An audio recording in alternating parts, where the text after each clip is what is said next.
Good afternoon, YouTube world. Welcome to Forget About It Junk Removal channel.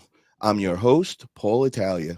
So before we introduce today's guest, I want to talk about this new Junk Expo coming up. It's October 25th in Roanoke Park. It's set up by Sonoma Strong, Matt Vick, and JoJo Vick. They got a whole stacked card of speakers going to be there, and it's just going to be an amazing event, great for networking and just learning from the best in the industry. So if you haven't already, get over to Matt Vick, go purchase your tickets. Forget About It Junk Removal is a proud sponsor as well. Sinorama, Super Clean, those are all great sponsors and all. So with that being said, I'd like to introduce today's guest. His name is Ronnie Knuckles. He's got a junk removal company and a digital marketing company. Welcome, Ronnie. How are you today, brother? I'm doing good, Paul. How you doing, man? Doing great, brother. Thank you for coming on today. Yeah, I greatly appreciate you having me. I want to hear about the couple businesses that you own and all, and kind of give us a little background about them. Yeah, man. So the junk removal business, Sergeant Junket, I started that in 2018. We're still operating today. I'm not running that business personally anymore. We have an operations manager and a team. They kind of handle and do all of that. Um, and so about 3 years ago, because of Sergeant Junket, I unintentionally started a marketing agency. So I had hired marketing agencies for the first 3 years or so, and just never got good results. And I mean, I think that's a common theme and common story. And so I decided to figure out how to do it on my own. I had kind of a blessing in disguise. My dad was like answering the phones for the business, and we had a team in place, so they were doing the work, and so I had this kind of free time to figure out how to market for the business itself. And so through that journey, I partnered with a guy in Colorado building roofing websites and learning how to rank websites. And so as I'm learning all this stuff, I'm doing it in our own junk removal business. And we're in Louisville, Kentucky, so we're in a pretty decent sized market. I think our total population for the service area is like 1.2, 1.3 million, so pretty decent. And after about 7, 8 months of doing this, we shot up to top three, organically top three of the maps, and we grew by like 35, 40%. And this is without running ads. This is, organic online marketing. And so uh, through that, like people in the group started to, we were sharing, I was sharing this in the groups, and people started to see it and started to ask if we could do the same thing for them. And then that eventually rolled into us starting an agency. And so today, Spearcrest primarily serves junk removal and dumpster rental businesses. We're getting a lot more dumpster rental clients lately. But anyway, that's kind of like our main niche. We do serve like restoration companies and some roofing companies and stuff, but junk removal, dumpster rental, I know the industry of junk removal specifically. So, it's easier for me to kind of communicate that and understand where people are at in their business journey. But we're serving about 40 junk removal and dumpster rental clients around the country right now. Very cool, brother. I want to say what's up. We got Kevin Hess in the chat. What's going on, Kevin? He's gonna Kevin, be what's up, man? one of the speakers over at the Great Junk Expo, October 25th. I'm really looking forward to meeting him in person. So thank you for tuning in, Kevin. Appreciate that. Yeah, go read Kevin's book. Oh yeah, I think he just sent one out to me. It's on its way. So yeah, I'm looking forward to reading that before the Junk Expo and kind of learning from that, and this way I Yeah, could pick his brain in person. yeah. So I want to kind of just, I know you started the junk removal business in 2018. Mhm. How did that all come about? Like what made you go with the junk removal biz? How'd you discover this industry? So it's I think everybody's kind of got their own story where they saw a junk removal truck and tried to figure out what was going on with that. For me, so I have a background in the Marine Corps, and I got out and got into industrial maintenance through a series of went to trade school and hated working on cars, and I could go. That's a very long story, but I wanted to do something on my own, but I could never figure out what that was. And so I had a cousin who was a franchisee for J Dog up in Philadelphia, and he had talked to me about junk removal before, but I never really dove into it. I thought it was kind of corny. And then one day, my mom had some crap in her backyard, and she had called 1-800 to come and pick it up. And I happened to like just swing by and was saying what's up to her at the time, and they were leaving as I was getting there. And I said, "How much did they charge you to remove that?" And they were like, she was like $295, and it was like not much. And I'm like, dude, I could go do that in my pickup truck for like half the cost. I didn't know what I was doing at the time. And so I started like really diving in. That was early on in the industry. Um, Lee Godbold had some videos out. Tim Doss, he's like one of the OG YouTube guys. He had some videos out, kind of walking through what junk removal looked like. And so I started to just dive into it. And my cousin up in Philly got mad at me because he was like, "Come on, dude, franchise." I'm like, I'm not doing that. I'm just gonna, bootstrap this thing. And maybe it was a mistake, maybe not. I don't know. It was, I had to bump my head and bleed and learn a lot of lessons the hard way, doing it on my own. But it took a minute. And then after, I would say about that 3-year mark, we really started to get traction. Um, but I dove into it mainly just off of understanding that there was some potential in, like, hey, man, people will pay $295 for you to remove this small pile of crap in their backyard. And at the time, all you see is that you see that number in your head. And it's not always that glamorous, but man, it's been a great industry to be in, and not just for what we do in the junk removal space, but it's opened so many doors, and connected me with so many really, really cool people. Some people that the greatest people in my life it's connected me to. So, I'm forever grateful for junk removal just for that aspect alone. When you first dove in, what vehicle did you start off with? So when I first started, I had an F-150 and my buddy's 16-foot car trailer, and we did that for maybe, I don't know, 6 months or so. So I was working full time. I worked at a large, it was Granger was the name of it. You may have heard of them. They're a big safety equipment, mechanical provider. They distribute mechanical supplies. Anyway, long story short, I would work from like 8 a.m. to 4:30, get off work, go pick up the truck and trailer, sometimes drive it to work, and then go straight into jobs from like, 5:30 till sometimes 10 at night, and then all day Saturdays and Sundays. So we did that for like 6 months, and I'm like, we got to get something, like the truck and trailer thing ain't working out. And so we ended up buying box trucks. Well, a box truck. I got a $7,000 box truck. We still have it on the lot. They actually still use it sometimes. It's got like 396,000 miles on it now. But it still runs good, man. The back doors just broke on it. And we stayed with the box truck model. We still run box trucks. So it's kind of debatable. Some people don't like that. For me, junk removal is a really good cash flow business for us.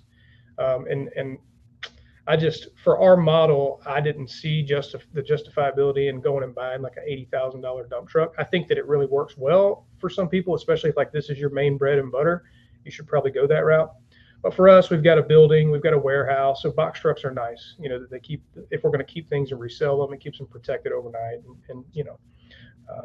But yeah, man. So that's how we kind of got going. How many trucks do you have now? We've got 2 trucks, and we also have it's a 16-foot trailer that we use kind of as a supplement. We've been up to 4 trucks at one time, but we started to really boom about 2 years ago. We hit a really big growth spurt, and it got out of hand. Like we were growing too fast, and so I really kind of scaled down purposely, like just on purpose, to get to where it was manageable, because we were ballooning too quickly. I was still working full time, and it was getting to be where we were like we were making a lot of money, and it was just going right back out the door as quick as we were making it, because it was just out of control. So we've kind of scaled down and got it to where we're in a really good spot with what we've got as far as equipment and trucks. We're grossing 35K a month, but we're profiting pretty decent on that. So who is somebody that you would say inspires you in this junk removal industry? I know you mentioned a couple names at the beginning that you found them on YouTube, but who's like somebody today that you follow and you kind of inspire to be like? I would say that I think a lot of people really look up to Matt and JoJo. They're out there, and so we all see them and see what they're doing, and they're gracious enough to really share their story, and they're real, they're genuine about what they're doing. And so I really appreciate that about them. And you're able to lean into that and pick their brain off of it. So those are some people that I look up to in the industry. I've actually got some clients that I look up to. I've got one of my clients. He's one of my only clients in Kentucky. He's in Elizabethtown, Kentucky. He's a dumpster rental guy, but his name is Brian Border. So you're not going to go find him on YouTube and be able to follow him there. But from a business perspective and how this guy has really, he's been intentional about every single move that he has made inside of his business.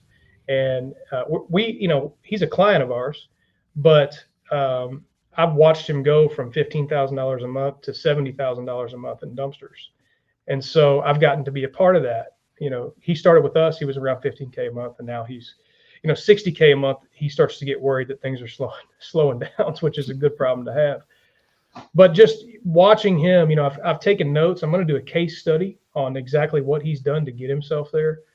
He's been a huge inspiration for me to be able to look to and go, man, if people could just model what this guy has done, they can find success. And the same thing for Matt and JoJo. And I think that's why they like to share that value, because they have found a groove that really works for people. And so those are kind of the two right off the top of my head that I'm thinking of today. There are a lot of others, and I could go into all different kinds of people that I've encountered that have been value adding in some way. But as of right now, I think that those two groups of people are really the ones that are leading the way, and at least for me. When you do that case study, are you going to put it on YouTube or on your platforms at all so that other people could check them out? Yeah, so that's the intent behind it. So, of course, one of the reasons we're going to do it is like, hey, we can, we got to market ourselves, right? Like, hey, we're a digital marketing agency. We were with these guys when they were doing 15K. Now they're doing, 70K. But we're also going to give credit where credit is due. It is not only because of us that they are doing that. Brian put in a lot of work behind the scenes. And so I want everybody it's not going to be like a step-by-step guide per se, but I really want to get into the numbers and peel the onion back and see. And so he and I already have discussed this. We're going to have multiple meetings where we're like, okay, once you got to 25K, what were you doing at 25K? What steps did you take to get to the 35K mark? And then we're going to kind of look at the data from those time periods and piece it all together. So it'll be kind of almost like a document, and I'll do like a video overview of the document, and then I'll share it with people. Yeah, I'm looking forward to that. I'll be definitely tuning in for that for sure. Yeah, it's gonna be super cool. So I want to move over to understanding SEO basics. So I want you to explain, what is SEO and why is it important for the junk removal business? So SEO is search engine optimization. It used to be considered to be like, marketers would present it to junk removal guys or any other kind of service-based businesses, kind of like this magic that they do in the background, and just pay us the money and trust us, it's going to work out. But essentially what you're doing with search engine optimization is you are optimizing your website pages to rank for specific keywords. For us, we like to target long tail keywords, meaning, so what part of California do you service? Remind me. North California, Sonoma County, Marin County. Okay, so we would say something like, have you been looking for junk removal Sonoma County? And then we would target junk removal Sonoma County. We would build backlinks to that keyword. We would embed that keyword on your website and bold it. And what we're doing there is just telling Google, this is a keyword that this site wants to rank for. 3-4 years ago, you could build a lot of backlinks to a website, and Google would like that, and they would move that website up in the ranking. That is all changed. So what Google really prefers now is they like good structure and good user experience on your website. That's kind of their number one priority. So if they get to your website and it's a website that people can get to, that they can interact with, that there's good content and good clear pictures, Google will like that, and they'll prioritize your site for whatever keywords that you're wanting to rank for. You still need backlinks, and I'll explain to you what a backlink is in just a second. But instead of quantity that used to really work, Google only cares about the quality. So I see people talking about, well, you don't have a lot of backlinks, you're not going to rank. Well, that's not true. Google doesn't care about the quantity. They only care about the quality. The way you determine quality is something called domain authority, or a DA, or sometimes it's DA, sometimes it's DR, depending on the tool that you're looking at it with. So essentially you couple really good on-page content with a lot of high-quality images, high-quality text, with off-page backlinking, and you get kind of this perfect formula to rank well. It takes time. Google only crawls and indexes the internet about every 30 to 45 days. It can, depending on the level of competition and keyword difficulty, it can take years to rank for certain keywords. Really populated markets, Atlanta, Chicago, New York, LA, it's going to take you 3 years to really rank well enough to drive in good revenue. But you can break out and get some of those smaller suburbs. So we'll use LA as an example. Think Anaheim, Irvine, uh, Long Beach, and you can get some traffic on those within 6 months to a year and start really, paying off. Um, so I say all of that to say this: SEO is not always the right fit, and it's not always the right time for SEO. I'm an SEO guy. I sell SEO. I want to work with people and help them with their SEO, but starting organically and growing yourself to around $12,000 to $15,000 a month in gross revenue is the way to go before you ever think about SEO. If you're at 6 to 10K a month, you still have some time to get yourself in a position where you can go, all right, now I'm going to take a portion of this and invest it into my SEO. So that in 6 months to a year, I'm reaping the benefits of that return. And so just want to make that clear too. I do think that I know SEO works. But that's all we do in our business outside of the on the ground marketing stuff. But it takes time and it's not always the right move for people. When you say organically, is that meaning like yard signs and door hangers and word of mouth, like going to the realtors and the property managers in your local area?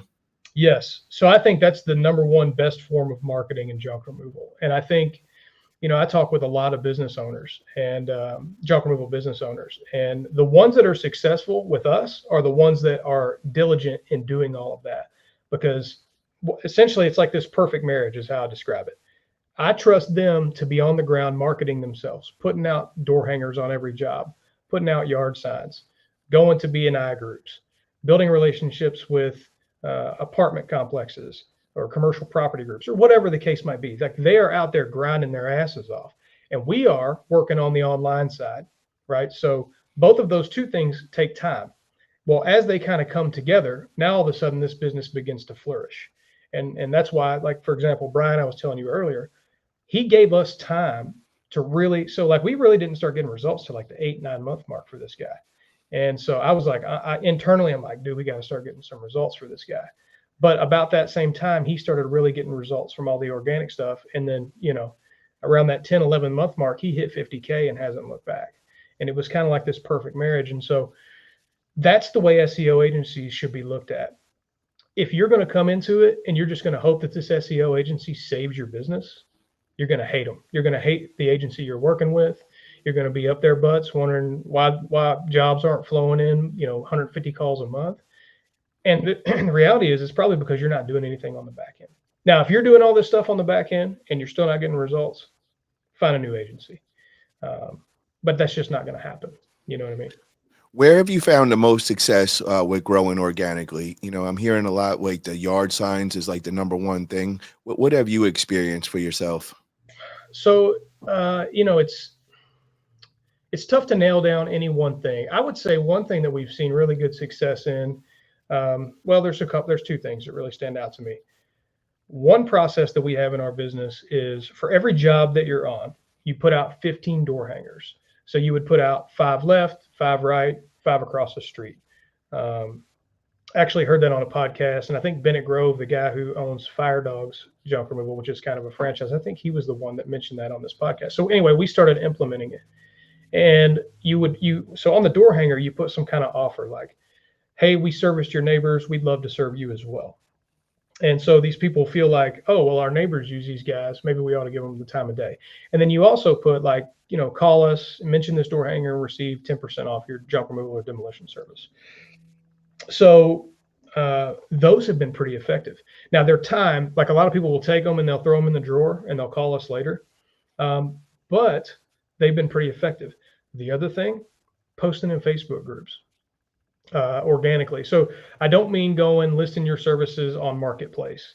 I mean going and joining community groups. So Sonoma County community Facebook page, just as an example. Like in Louisville, we've got like 30 different small communities, and they all have their own Facebook pages. And we actually have a spreadsheet process. It has the dates listed out that you're allowed to post. Like some will have like, Monday, you're a business, you can pop your business in the group. And so the operations manager goes through each week and he's posting in those groups every day. Typically, he'll roll through the list. Those two things alone, I mean, have been great. We probably make 10 grand a month off just doing those two things a month. So And have you ever worked with tracking numbers? So this way you could track where they're Mhm. coming from and putting, I was just had Andrew Thompson from Jedi Junk. He was just on my channel. We did an interview, and Yeah. I'm in the middle of getting my dump truck wrapped, and he was suggesting that I get its own number on the truck so I could track Mhm. and see exactly how much is coming from just the logo, and then have a different number on the yard signs, have a different one on the door hangers. Have you had any experience with that? So I don't have, so we've never done that inside of our business, but here's what I'll say. I think it's a mistake that we haven't. Something that we're actually pushing our customers toward is tracking numbers for, so um, this kind of gets back into the SEO. I won't peel that onion back anymore, but it'll make my point here. One thing about SEO is it's not as easy to track data as it is with like a paid ad, right? Because when you have a Google ad, most, if you're doing it the right way, all of that traffic should be funneling to a landing page, and then you should be able to, you can tag ads, and there's a lot of data at the ready. When it comes to SEO, there's not as much data because it's organic, and there's just not a lot of tracking available outside of like Google Business Profile. They track your website clicks and your phone calls and stuff. So one way to curb that is getting a tracking number.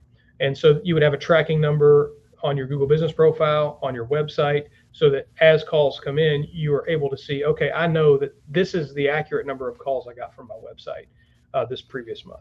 Same thing with the wrap on the truck. So you could say, all right, well, I know that I got 3 calls off of the truck this month. I know that I got 10 calls off of yard signs or door hangers or whatever it might be.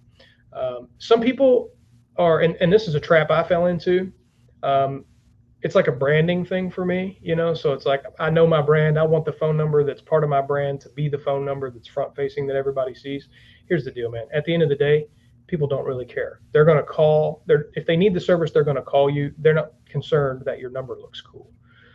And so I think that advice Andrew gave you is wisdom, and it's really going to help you track where the calls are coming from. Well, I'm glad you told me that because that's where I was at. I was like, I'm not really sure. On the truck, I kind of wanted it to be branded with my Yeah. logo and all that. But I'm glad you just cleared that up for me. And I'm definitely going to get on that tracking numbers. I think that's a good idea. And Kevin Hess says door hangers after a job is incredibly effective. Yeah. Thank you, Yeah. Kevin, for that. Appreciate that. And so I wanted to ask you, what SEO strategies have you found to be most effective for promoting junk removal services? So that's a good question. What we have seen, so it changes a lot. Okay, what we were doing a year ago isn't working as well.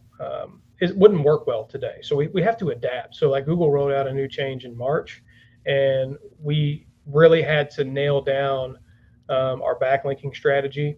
Um, and oh, I didn't even really dive into what a backlink is. So let me explain that. And you may already know, and this may sound elementary, but I just want to, make sure everybody understands who's listening. So essentially, a backlink is a link from another website that, when clicked, redirects to your site. So, for example, you have a backlink on in citation. There's citation backlinks. So Yelp, that's a good example of a backlink. It has your business name, your business hours, your phone number, and a link to your website. Well, that link is a backlink. It's considered a citation link, but that's just a good example. And so what we do is we go out and we find high quality sites, and sometimes we have to pay them $100 to build a backlink on their website. Sometimes they'll let us do it for free. Um, Whatever the case might be, we've had to change our strategy, and we really dive in and try to look for local backlinks. So, and people can do this on their own, but you can go to Google and you can type in employee discounts, Sonoma County, California. And not all the time, but sometimes a list of companies or colleges or whatever will pop up. We've even gotten one for the state penitentiary in Indiana.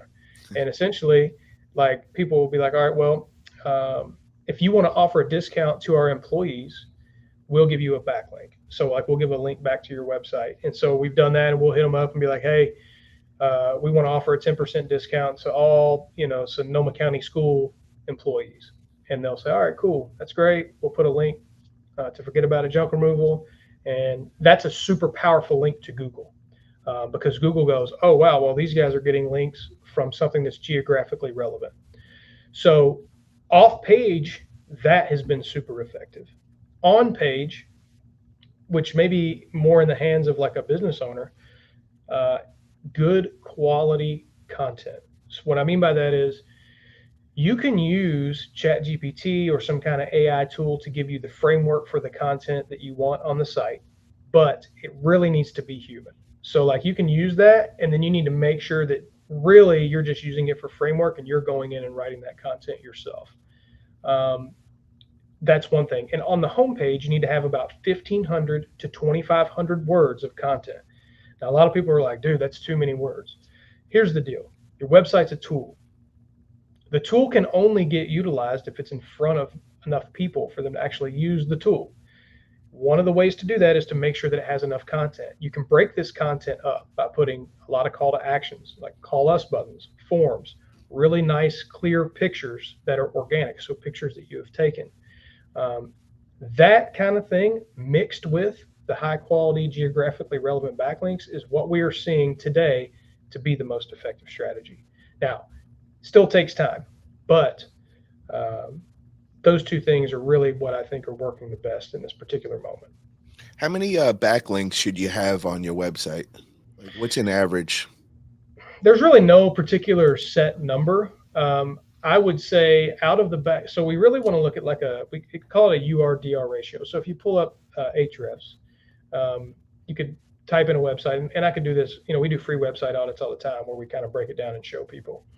But there's a URDR ratio here, and I'll try to explain this without it sounding too techy. You'll have your number of backlinks. Let's just say you've got 50 backlinks. All right, just to make it easy to understand.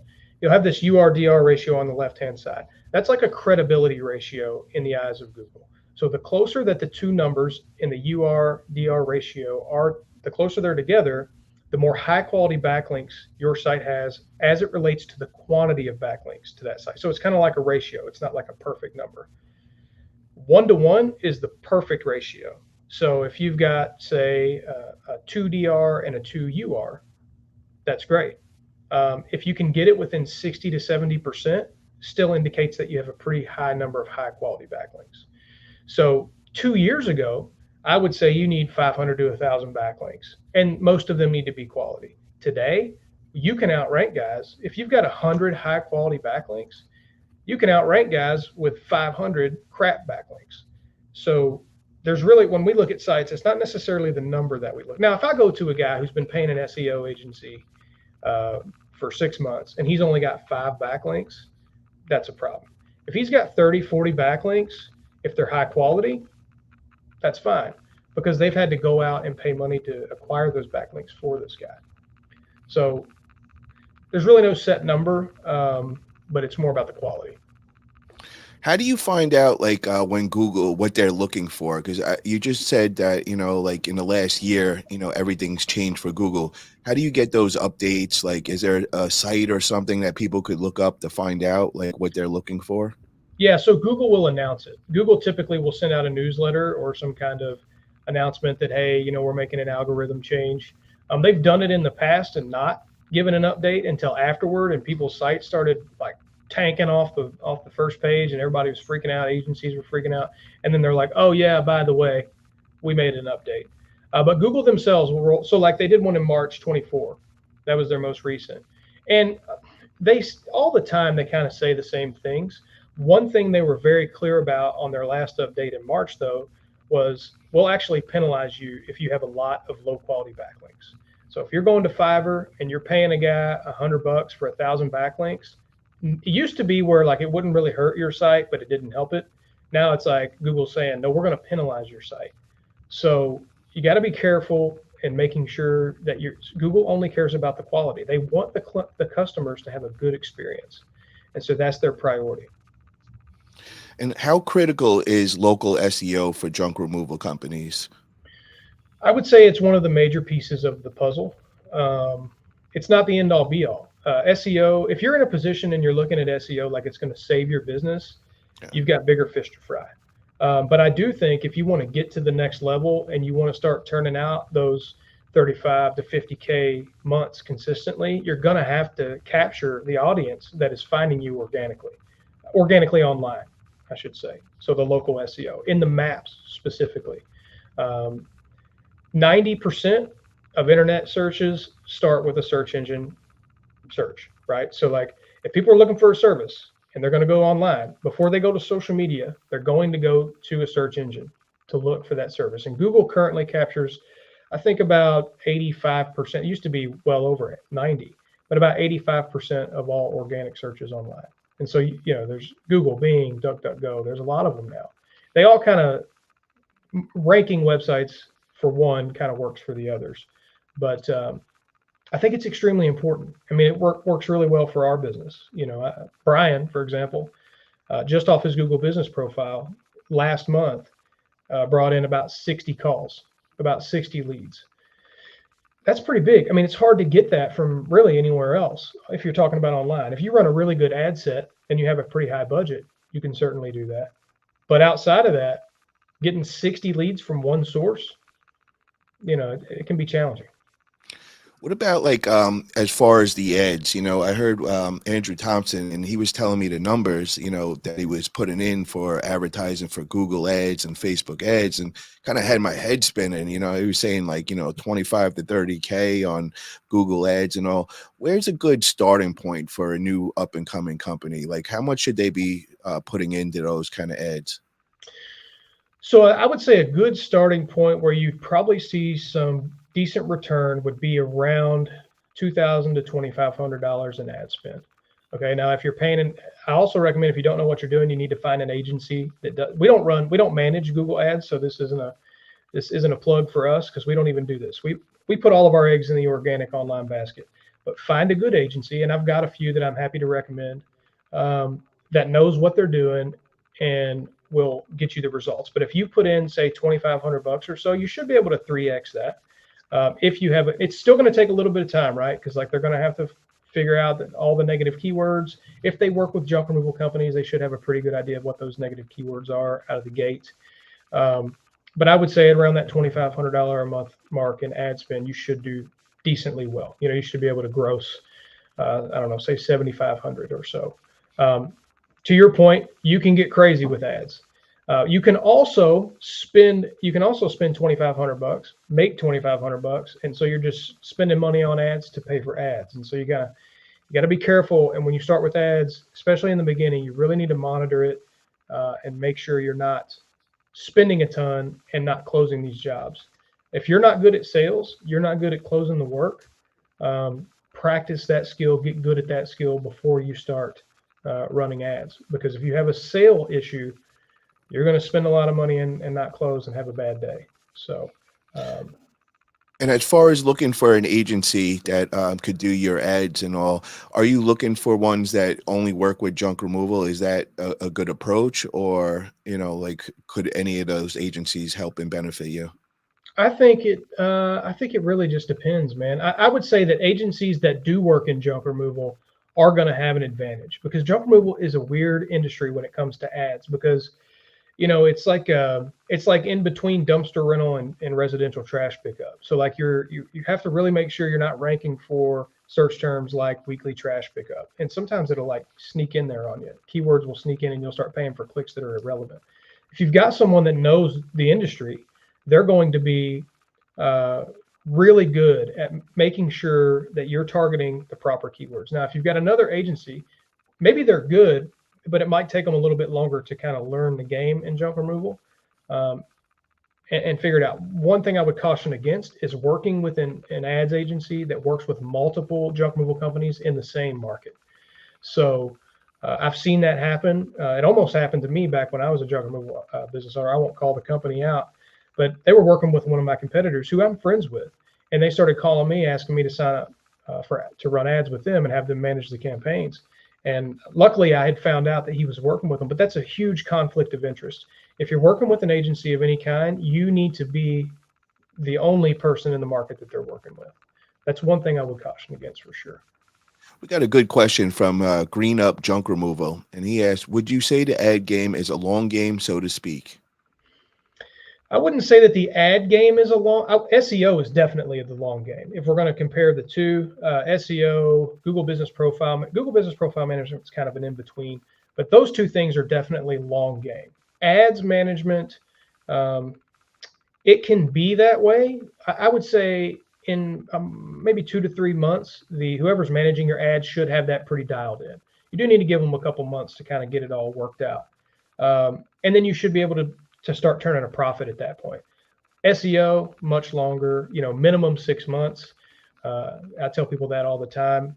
Typically, somewhere between 6 and 8 months is where we start to see people making enough money to pay for the service. Um, but yeah, ads kind of a shorter to mid-term. You're not going to start ads and start making money right out of the gate. It's going to take a minute. Especially if you're working with an agency who's trying to dial it all in. And like, what should you be looking for right away for the ads? Say you give them the 2-3 months. What is the profit ratio? Is it like 2x, 3x? What is a good starting point? So this way if your agency is doing the right thing. I would say at around the 3 to 4 month mark, if you're 2 to 3xing, then you're on the right path. And then it should over time begin to grow from there as your ads budget increases. And they can really nail it down and narrow out. It's kind of always a moving target, but they should get better over time. We got a good question from Kevin Hess. He says, what is a best practice for updating your GMB profile to be the most effective? It's a really good question, Kevin. And I'm thinking he's saying Google My Business. Is that what he's talking about? Yes. Yeah, okay. Same thing. They just changed their name like a year ago, and I don't know why. They did it to confuse everybody, I guess. There was no good reason for them to do that. But so we update our clients' profiles for them. We actually did a beta test on this. So there used to be a standard where it was like you need to post on your Google business profile 5-6 days a week. You need to be uploading multiple photos to it a day. And so I wanted to test it and see what worked the best. And so we were posting like 2 to 3 times a week. That was all we were doing for our clients. And I said, well, we're going to start varying the frequency in which we post and the times of day in which we post, because we want it to look very organic to Google. And so what we have found to be the most effective strategy is like 1 week, you might post twice that week. Now, every time you post an update, you need to use the photo that you use for that update and upload it as a photo separately, and it needs to be keyworded, meaning that you save that photo as a keyword, like junk removal Sonoma County. And when you upload it to your Google business profile, you upload it with that keyword attached to it. So you do that twice a week. Then the next week you would do 3 updates and 3 photos. Then the next week you would do 4, and the next week you would do 1, and then you might skip a week. And so the reason, and you're not posting every Tuesday and Thursday at 1 p.m. You're varying the times of day in which you're posting, which can make it challenging, right? Because it's like you want to, as a business owner, you kind of want a set system in place where you can I know on Tuesdays and Thursdays I'm going to post. But what's more effective is that you vary the frequency and you vary the times of day in which you post these updates, and Google sees it as they know you're a business owner.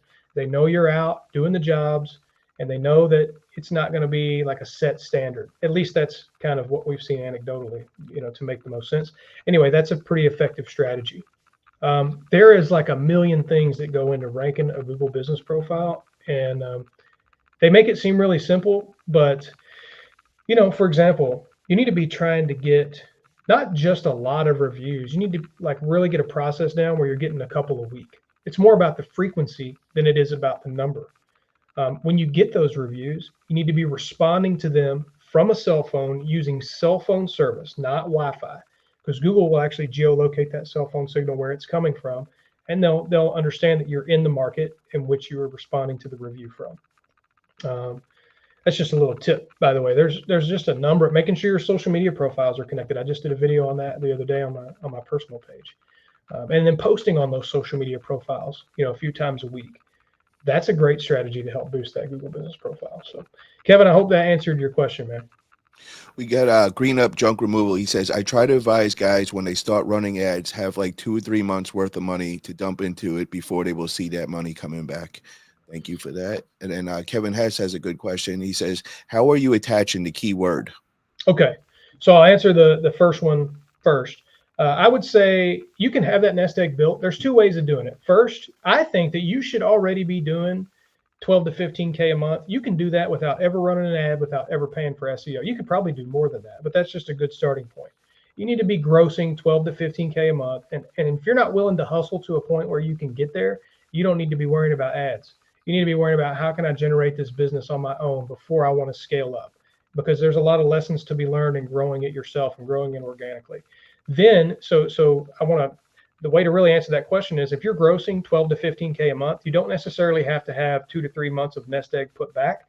You should have a good enough recurring gross revenue where you can, afford, because he's right, those first couple months are going to be a bit of a challenge. And it's likely that you're not going to break even. You may, but maybe you don't. And at least you've got that recurring revenue to make up for it. But yeah, not a bad point, because it is true. It's going to take a few months for really things to really start kicking off. After that 2 to 3 month mark, though, you should begin, like we were saying earlier, 2 to 3x. That should be the target you're kind of looking at. All right, Kevin, as far as attaching a keyword, so it's the same way. Think of it like alt text images on your website. So you would say you take a photo on your phone. The easiest way to do it is to like email it to yourself, email that photo to yourself, save it to your desktop. And then when you save it, you're saving it as a keyword. So junk removal, Sonoma County, right? And then you can upload that photo from your desktop. I don't recommend doing that too often, but maybe once a week you can use the desktop, or you can just re-email that photo back to yourself as the keyword and then upload it that way. It's a little bit of a pain in the butt, but that's how we do it for our clients. We post from desktop for our clients.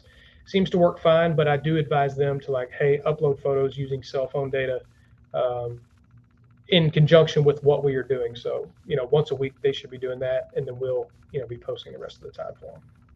I got to say, this is all gold. I mean, just, knowing that details alone, that's something that most people wouldn't know the difference from a desktop, from a cell phone. I wouldn't think that would make any difference, but that is amazing to find out. Thank you for all this. Yeah, absolutely. What are some common SEO mistakes that you see junk removal companies making? I would say the most common is it's an unintentional mistake. And I think that, I'll just explain it. So when you start a junk removal company, most of the time, a lot of the reasons that we start junk removal companies is it's a low barrier to entry business, right?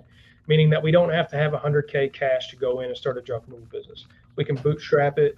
We can kind of do it on our own. We can start with an F-150 and your buddy's trailer, and you can start making some money. Well, a lot of people start that way.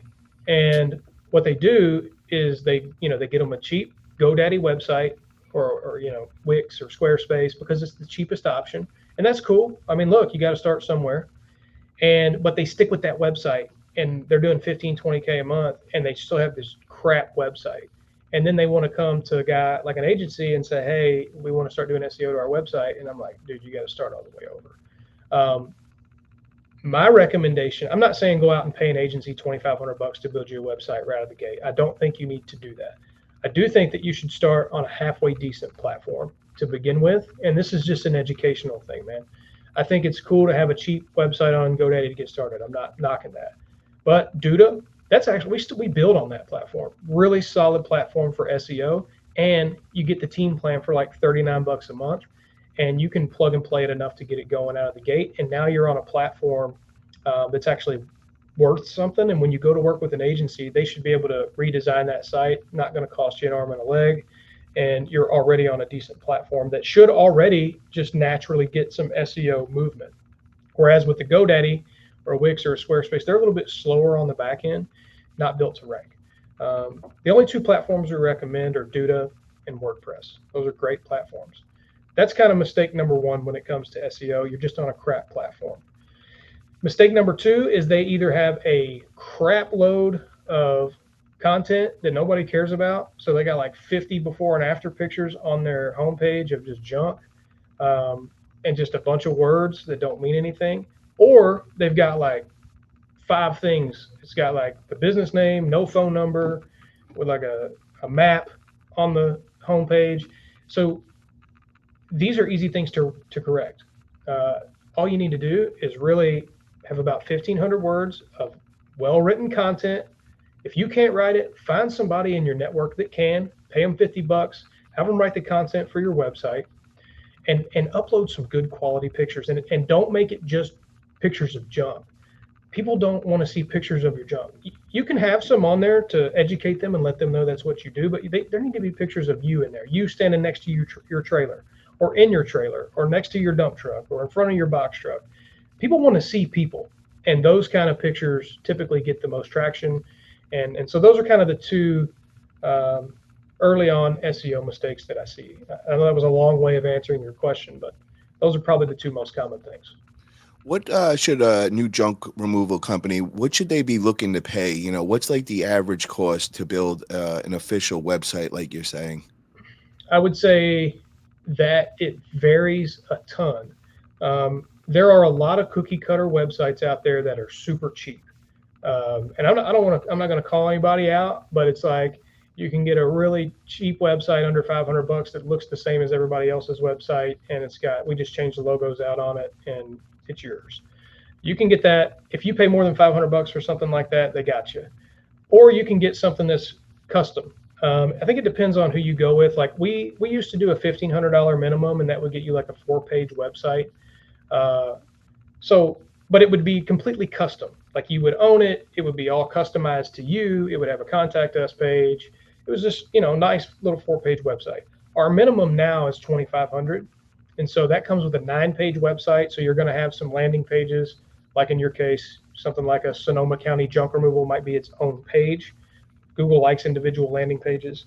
So 2,500 is our minimum now, mainly because that's the kind of client we want. We want to work with people who are ready, and we find that 2,500 range is really where the people are serious about it and they're ready to grow.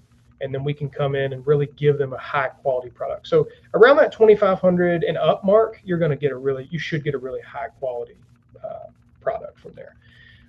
Not that you can't for under 2,500 bucks. Most of the time, I just see anything that's the lower you get in costs, as it goes with most things, the lower you get in quality in a lot of cases. Now, what are other fees? Once you put that $2,500 in, now is there other fees that you got to do to keep it going, to add on things? Like, what do you recommend with that? And should you constantly be updating it and making it bigger? What's your recommendations as far as that? Yeah, so that's a good question. It depends on the agency. So, like for us, for example, if we built you a $2,500 website and we were doing SEO, we will typically, so one, we're writing blogs for you every month anyway. So that's just kind of part of the service. So you're adding in content to the website through blog posting each month. Um, and as far as like, hey, we want to swap out this photo, like we're not going to charge you. We're not going to charge you to do any like minor tweaks and changes. I don't recommend making too many changes to like content on pages because Google is going to crawl and index that after the first 30 to 60 days, and you want that to be what it is. One thing I do like though is adding in landing pages over time. So like we've got clients now, and they've been with us for a while and they're ranking well, but they're like, hey, we want to capture in some of, like I got one guy and he's like, hey, we would like to do boat removal.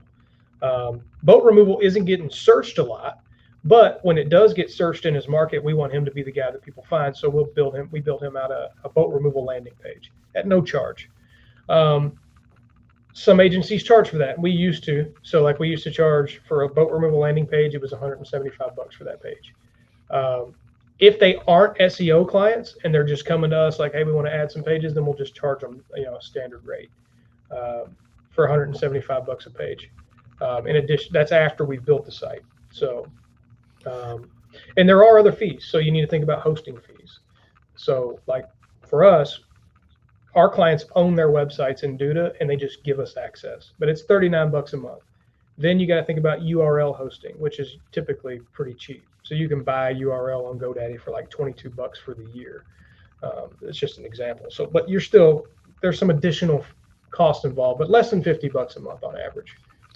And when is the proper time for a new company to get that website? Because you were telling us that we should grow organically first, but as far as making that website, say I haven't started my business yet. I'm about to get the truck wrapped.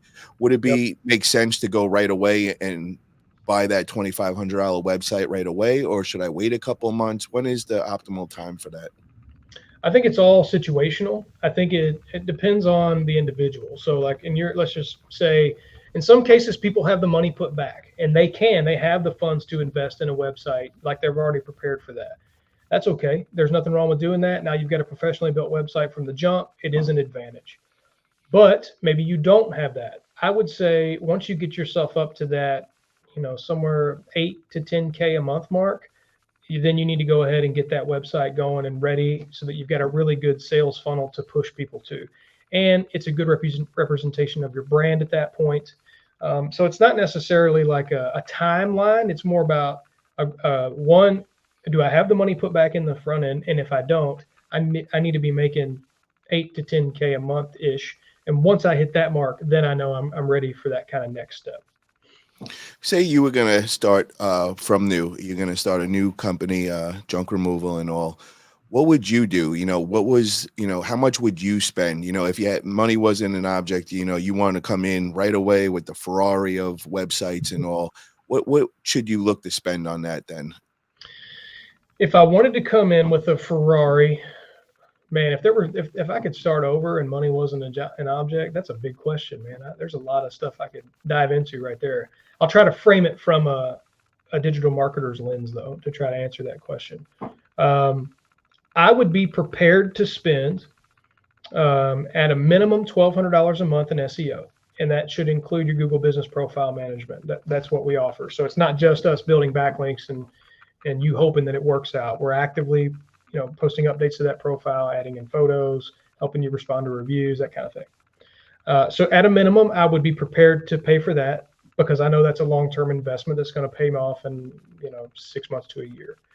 I would probably I would expect to spend about $400 to $4,500 on a website that's got probably somewhere around 16 to 18 pages in total. You don't need to have a million pages.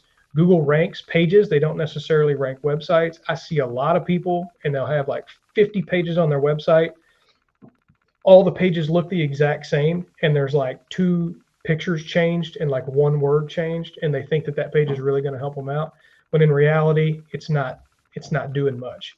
Now, if you have a 50-page website and all of that content is super unique and really well written, great. But I think you can achieve that in around an 18-page or so website. You can really get the bulk of what you're trying to target in about an 18-page site.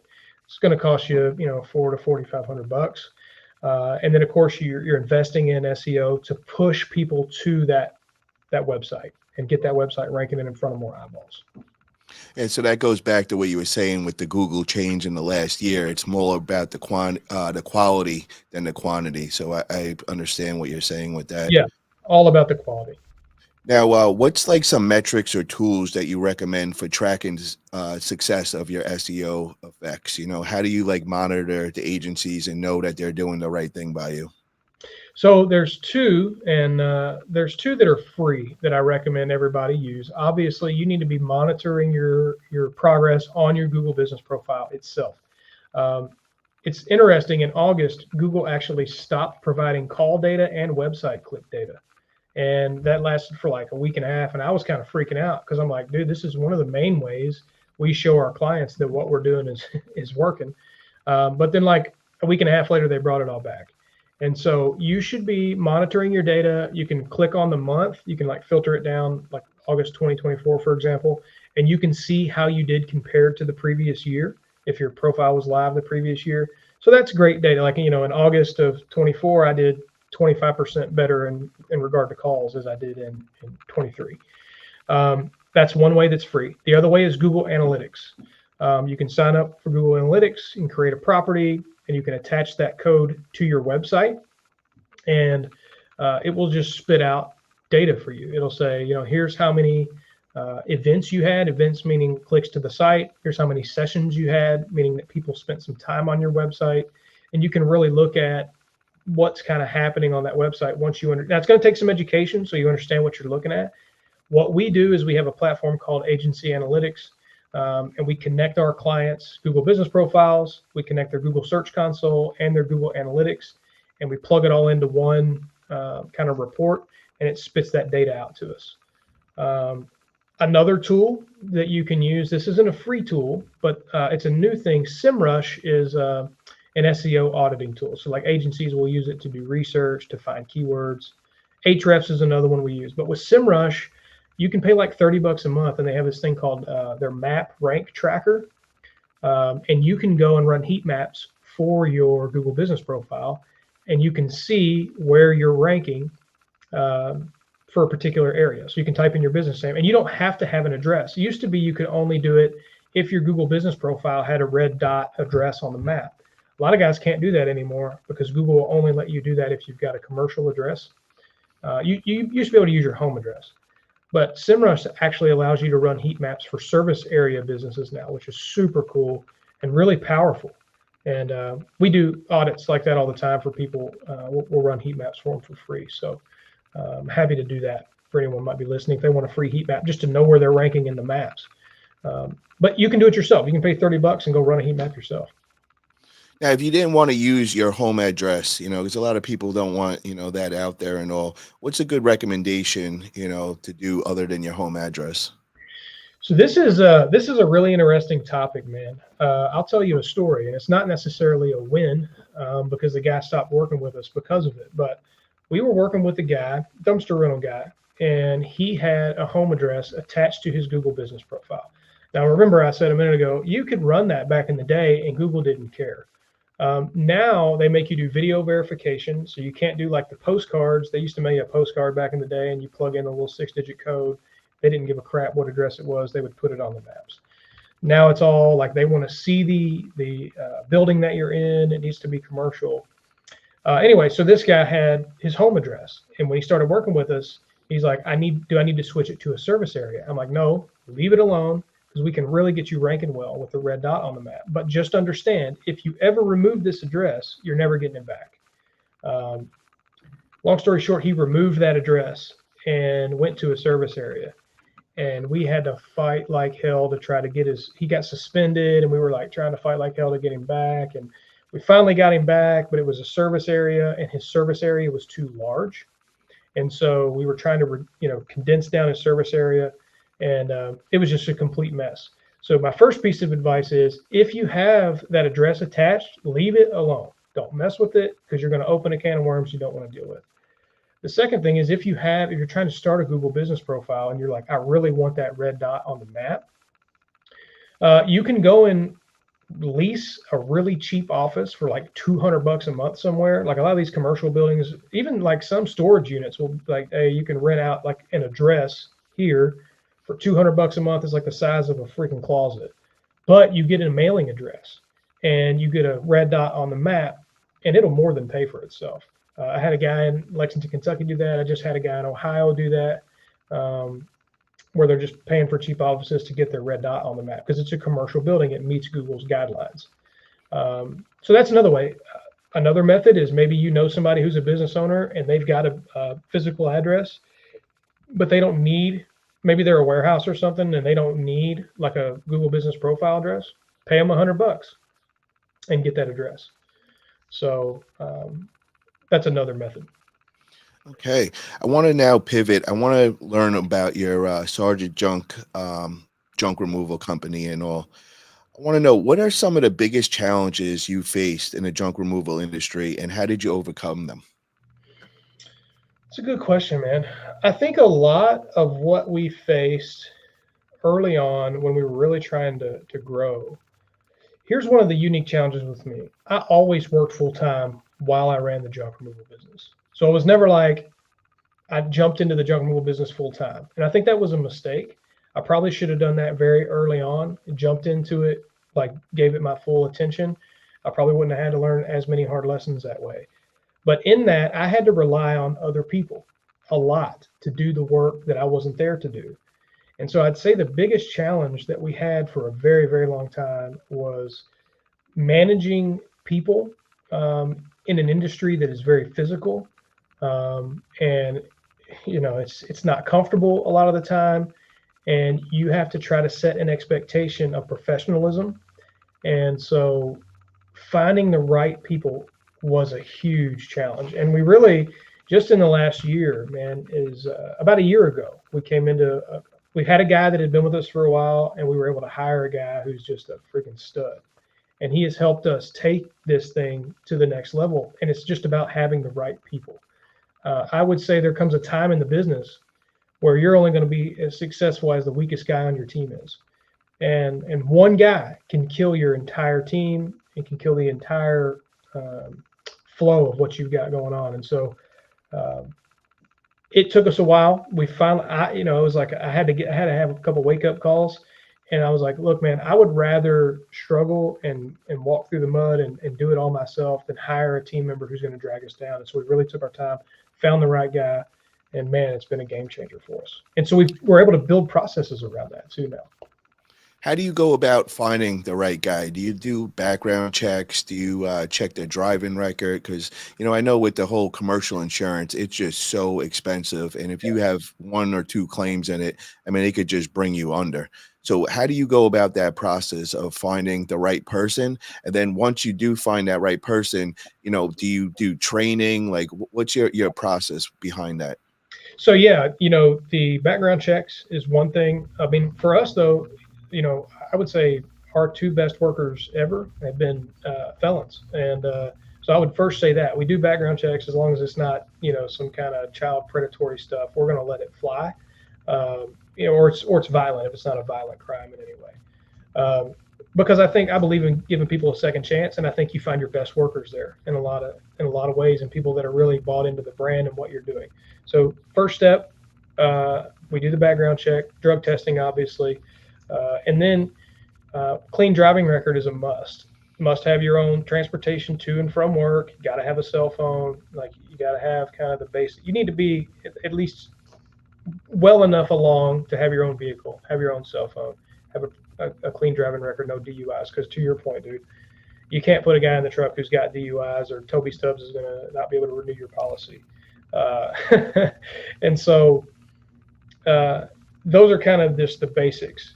And what I really look for is people that are, and people will lie to you, dude, to like get in the door, and they'll seem motivated and they'll say all the right things and they'll get their foot in the door and then not perform.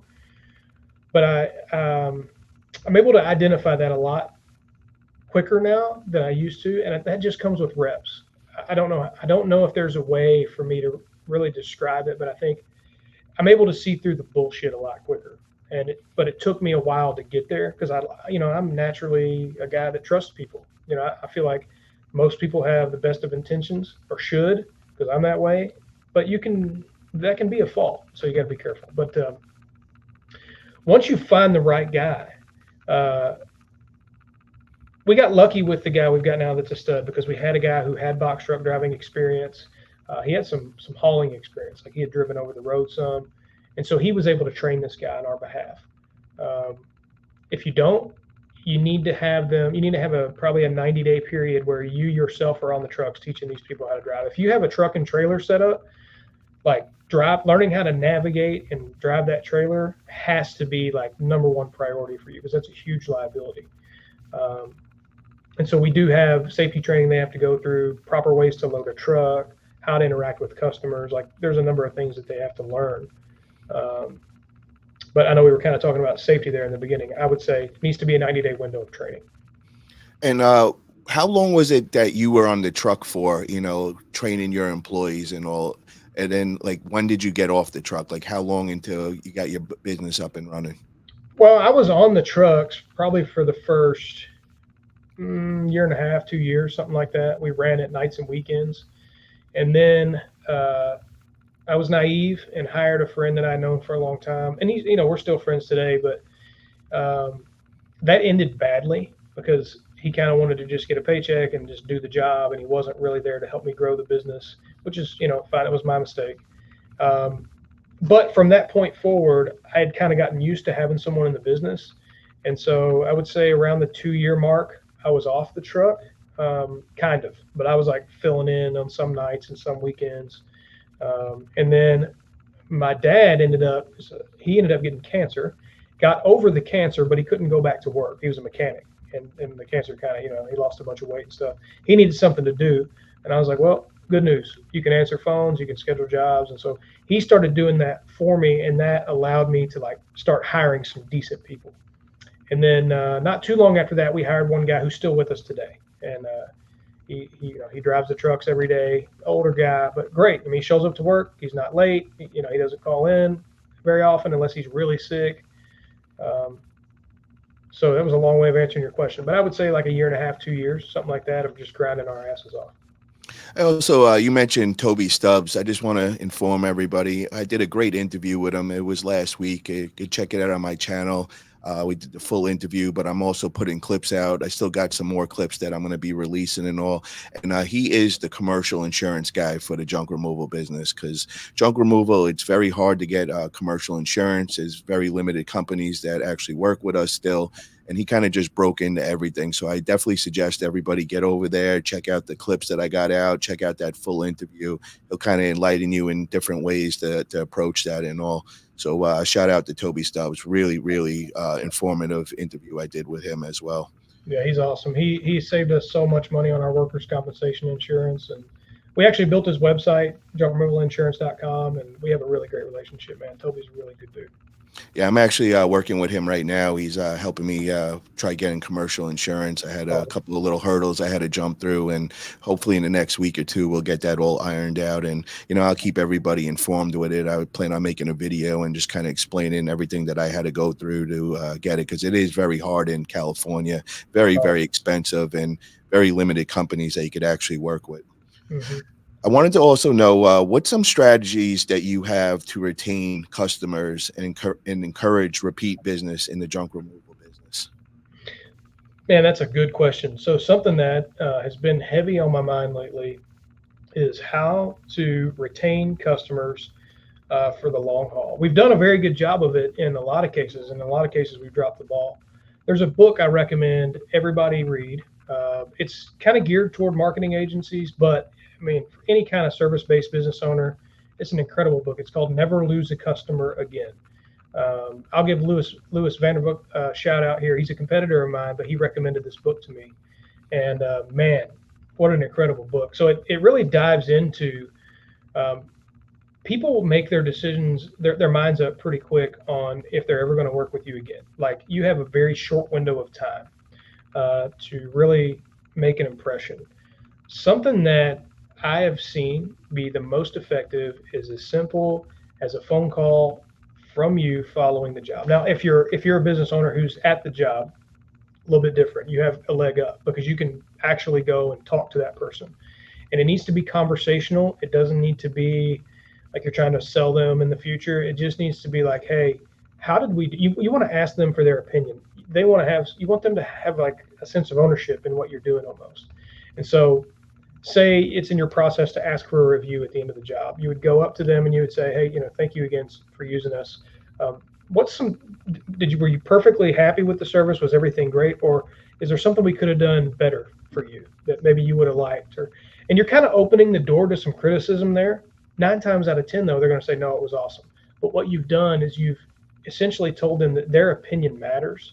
And even if there is some criticism, you're going to take that criticism and you're going to take it for what it is and you're going to do it right the next time. But what you've done is you've opened the door with this person. Now they completely trust you. You've already done a good job. Now they feel like that their opinion matters with you. And so that's as simple as that. Now, maybe you're not on the trucks. You're like me, and you got guys out there, and you've trained your guys to do the right things and be respectful and sweep up when they're done and all that.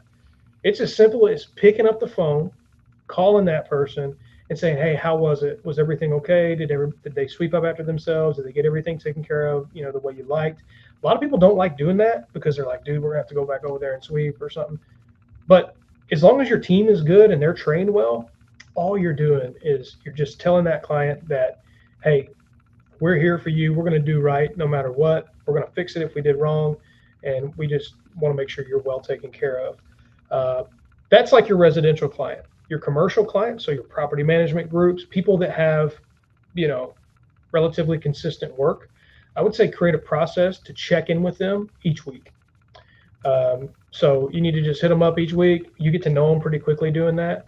All of ours, even some now, they still call me personally, and I let that go because it's like, you know what, I want them to feel that one-on-one connection, like they know me, and so they call me and I forward it to the ops guy and he handles it, but they feel connected to the owner and that's a win. And so call them once a week and just check in on them. You ain't got to even sell anything to them. Just say, I just want to see how you guys are doing. Is there anything you need? If not, that's great. But I just want to let you guys know we're here if you need anything, right? Like you're always staying in contact with them. Those two things take work though.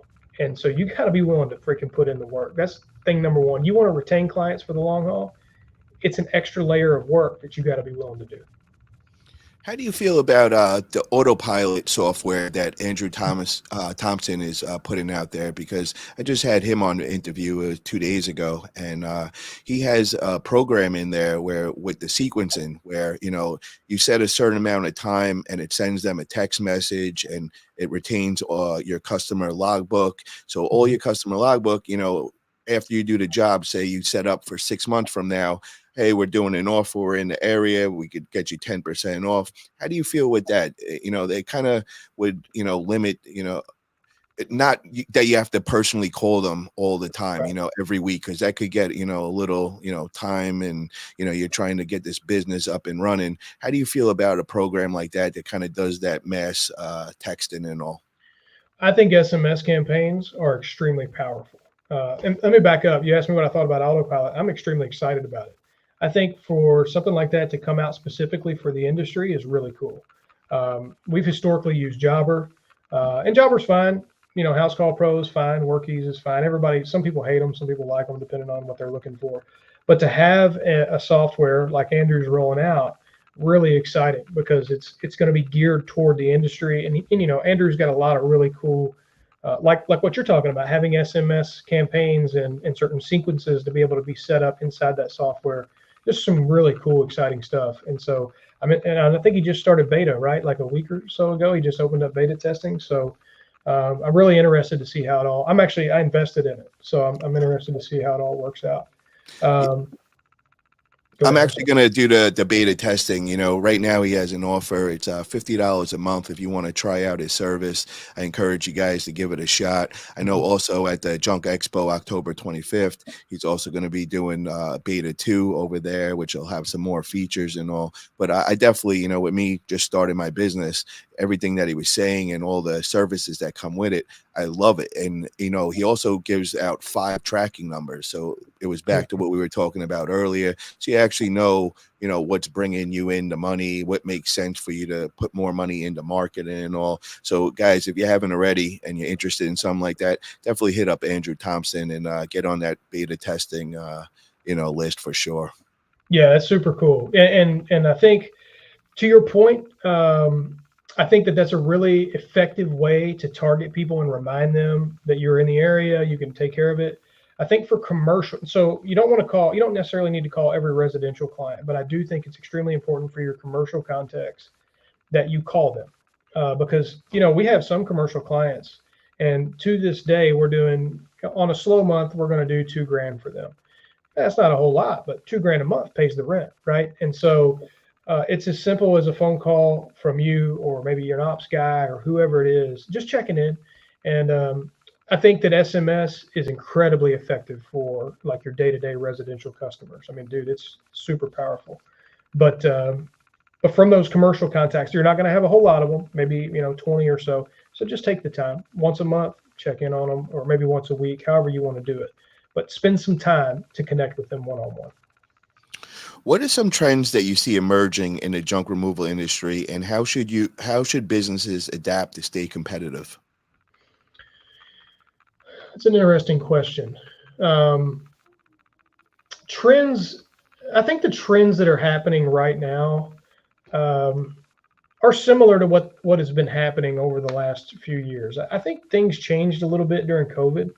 I think ad spend was like super hot for a long time, and a lot of people are getting away from it. And that's like the one big trend I'm seeing is that a lot of people are shifting away from ad spend. Used to be extremely effective, and if you had a good manager and it was set up properly, it was like you could just dump money into it and it was guaranteed return. Um, but that's not the case anymore, man. It's really gotten tight. Cost per clicks have gone up. Conversions have kind of dwindled a little bit. I still think it's effective, but I think a lot of people are shifting more toward that organic approach. They're seeing that the stuff on the ground is really working well. Um, I think moving forward, and we kind of already keyed in on it here just a minute ago. I think building those relationships with potential clients and like being in their face all the time, like you're the brand that they see in the market, and just connecting with them and just being genuine with those people and building those relationships is going to pay off tenfold compared to what ads are going to bring in, or what any other form are going to bring. And this is me telling you that as an SEO guy, right? And I know that getting you in front of more people matters, but I also know that for long-term sustainability and for really kind of quick growth, it's going to come down to how hard are you willing to work on the ground to build those relationships, because that's where the magic happens. And I think we're trending toward that. I think that's where the trend. People just, they want to interact with people. They don't want to click on the guy who paid the most to be number one on Google necessarily. That's why they scroll down and go to the maps, because they know that when they go to the maps, they're probably going to get a local company, and that's kind of the trend we're seeing. Well, I respect your honesty, man. Knowing that you're an SEO guy, you're kind of, stepping on your own foot when you say that, but it's being honest, and I really appreciate that, brother. Really do. What are some future goals for Sergeant Junket, and how do you plan to achieve them? It's an interesting question too. You got some good questions, dude. I like them because they're making me kind of think into. These are questions I think about a lot, and that me and the ops manager we have a lot of conversations about. I'll be honest, I'm not sure what the goal is for Sergeant Junket. You know, part of me wants to just kind of continue to grow it organically, and online, and then through the relationships we've built, because it's great cash flow. I mean, it pays for this office that I'm sitting in. It provides pretty good living for the guys that work on the crews. I mean, there's a lot of benefits in that way. Part of me also knows that our marketing agency is growing heavily, and we've got an operations manager and guys on the truck for the junk removal side, and that's great. But this business is one of the oldest local junk removal businesses in the city of Louisville, and we're only 6 years old. But there's only like two that are older than us that are still around. And so part of me wonders, maybe we get an exit strategy in place. Maybe we sell it. We talked about selling it a couple of years ago. I'm not sure, man. I'm not married to any particular idea. Right now, we're doing good, and I think we're just going to continue on this path, and then we'll see what God has in plan for us in the future, and we're going to roll with whatever comes in front of us. But it's doing good right now. So for now, we're going to keep on trucking. Now, I know you have a big event coming up over in Texas, and it's Yep. called Lone Star Dumpster Showcase. So, can hmm you kind of give us the details on that? Like, what's the date, and what's your whole connection to that? Yeah, so it's similar to like the Junk Expo. It's the dumpster rental industry. Josh Roman, he is the owner of American AF Dumpsters. He's got a YouTube channel. I think he's got 18 or 19,000 subscribers. So he's one of the bigger dumpster rental YouTube guys. He's the guy kind of heading it up and organizing it. And so essentially, same situation. They're going to bring in dumpster rental business owners from around the country. They're going to meet in Rome, Texas on November 11th and 12th. And so people are going to bring their cans down. There's going to be a lot of vendors there, that build cans, and there's going to be software providers, so DRS and Docket, they're going to be there. And so Josh, through a mutual connection, another dumpster rental YouTube guy, Josh and I had talked before. We actually hunted pigs on the same property in Texas. The owner of DRS owns a ranch in Texas. We went down there and hunted pigs on the same farm, and kind of had a connection in that way. But anyway, he had this event going on and was looking for some speakers, and this guy, Daniel, had recommended me to Josh. And so Josh reached out, and he was, he'd already known me, and he was like, "Hey man, we'd love to have you down." And so it's going to be a really cool event. I mean, there's going to be all of the big names in the dumpster rental industry are going to be there. You're going to have all your, the CEO of DRS, of Docket, a lot of can manufacturers, and of course, we'll be there talking about organic SEO. I'm really going to go over how people can start on their own, and then when it's the right time to get with an SEO agency. A lot of the same stuff we talked about here today, I'll be talking about down there. And so, yeah, man, it's going to be awesome. I'm actually going to be raffling off. I'm going to have 6 tickets to raffle off. I'm going to just give them away here in the next couple of weeks to, invite some people down and come check it out. I'm assuming there'll be a lot of Texas dumpster rental companies there, since it's in Fort Worth. It's the Lone Star event. But I know some people in Iowa and Kansas City and places like that are all, coming in to come to the event. Also, the keynote speaker will be the author of Profit First, which is kind of a well-known book for entrepreneurs, talking about the power of seeking profit before anything else. And so I can't pronounce his last name. Michael Mekalowitz or something is however you say it. I can't say it right. I'm from Appalachia, so forgive me. Um, but it's going to be a neat event, man. It's going to be a really good event, and I'm super grateful to be a part of it. And one more time, when is the date of that? It's November 11th and November 12th, so it's like a Monday and Tuesday. And does it work with junk removal companies? Is it something that you would recommend for junk removal companies to attend as well? I would say yes. I mean, so junk rental and dumpster rental, they are two different niches. However, a lot of guys do both. And so if you're one of these people, maybe you're considering doing both, or maybe you are doing both, or maybe you're in dump trailers and you eventually want to get into dumpster rental, you need to come check this event out because there's going to be people there with a lot more industry knowledge than me in regard to dumpsters specifically that are just going to be shit. I mean, Josh is going to be one of the speakers. And Josh is incredibly intelligent when it comes to the dumpster rental game. He has a really, really great business in Texas, and I would say it's a waste industry event. That's how they're marketing it. So junk removal is in the waste industry, and so a lot of the practices and things that they're doing at this event, they'll be doing. Um, it'll benefit junk removal businesses as well. Where can people buy their tickets? So it is the Lone Star Dumpster Showcase. Give me 1 second and I will give you the exact. It's the Lone Star Dumpster Showcase.com. They can go and buy their tickets there. Again, I'll be raffling off 6 tickets and I'll have the link to that actual website in the raffle as well in case they don't win the raffle. You can go buy them. I think they're $200 a pop, maybe $100 a pop, depending on the level of ticket. Um, so not anything that's going to break the bank. But be keeping an eye out on my personal page and inside of the Junk Removal and Dumpster Rental Growth Group on Facebook. We'll be doing the raffle in there and giving away 3 pairs, so 6 tickets total.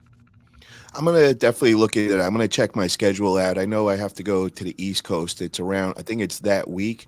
But if I Mm. could fit that in, I think I'm gonna make that trip over there, come meet you in person and all. I'll Yeah, definitely it'd be awesome. stay in touch with you and I'll keep you posted with that for sure.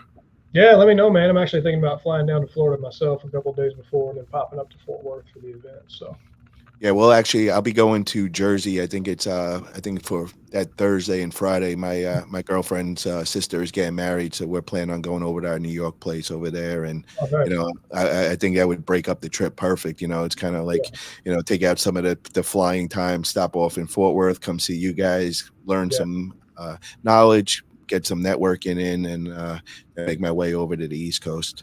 I'd love it if you can make it down to it. It'd be great to meet you. 100%, brother. So I want to thank you for coming on, man. You just gave us so much gold right here. I can't wait to go through the interview myself again. I'm going to break it up into clips this way. Everybody, I'm going to really, spotlight certain real important topics that could help a lot of the junk removal people out as well. But yeah, I'm loving everything I just learned with SEO, and I'm definitely going to be in touch with you because I got some other questions, and I might want to hire you guys as my agency to handle my SEO. I love all the knowledge that you got.